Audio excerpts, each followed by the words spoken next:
think we all see now more and more that we need other ways of both changing ourselves and helping others change the way they think in order for us to have the right mindsets to actually make choices that are more sustainable. Food systems are in a critical state and sit at the core of the regeneration process that this world greatly needs.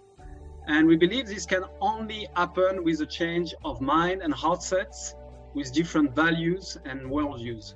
You cannot change the system unless you change the mindsets or the consciousness of the people who are enacting that system. I found out that the conventional agriculture is the part of the problem. It's not peaceful, it's not connected, it's disconnected.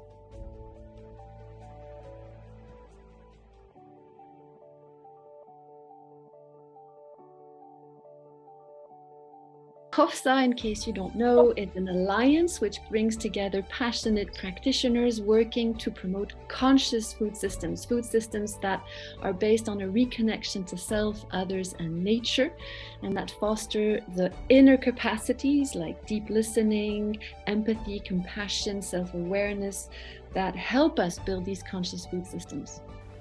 Talking about conscious food systems alliance is really to learn from each other how we are doing things and how we are reconnecting to life.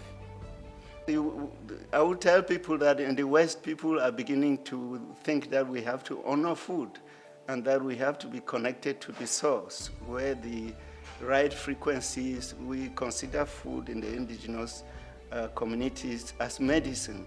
We are what we eat.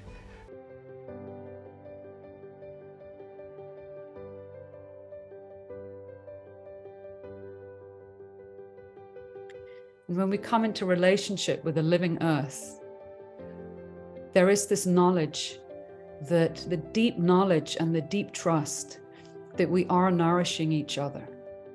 That as we receive the beautiful clean water and the beautiful vibrant food, it does connect us and it does grow in us.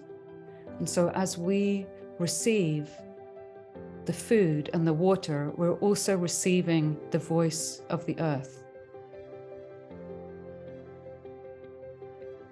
Mindfulness will help us to reduce our stress. It will help us to increase our focus, help us to be more present.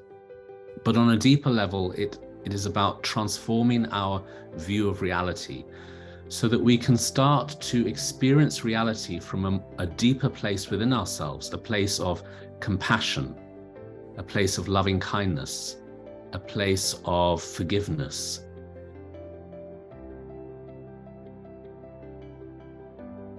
If I would summarize the 3 core practices of NVC, it would be number 1, to understand what's important to me.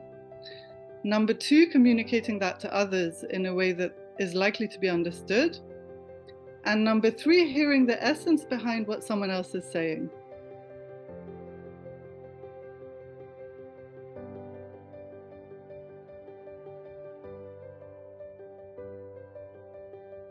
I would say that being farmer for me has been the opportunity to realize I am part of the land. I'm not the owner of the land.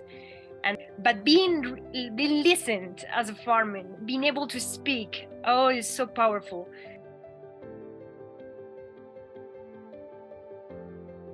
Because there are so many different ways for it to happen, and also depending on the local bioregion, wherever anybody is, and for lots of people who work in the network in Thailand, it's very much about meditation and yoga and that form of spirituality, and it can equally be other religions and other spiritual paths. For other people, it makes me think of the Estonian partners we have. It's very much about being in nature as much as possible. And for that, we indigenous peoples are pushing the concept of intercultural co-creation of knowledge. That means that that is a process that happens in a safe space in which different ways of learning, creating, innovating and transmitting knowledge can coexist. And usually we in the indigenous peoples communities, our knowledge has been neglected or only taken as a something like for folkloric issues, but not taken seriously.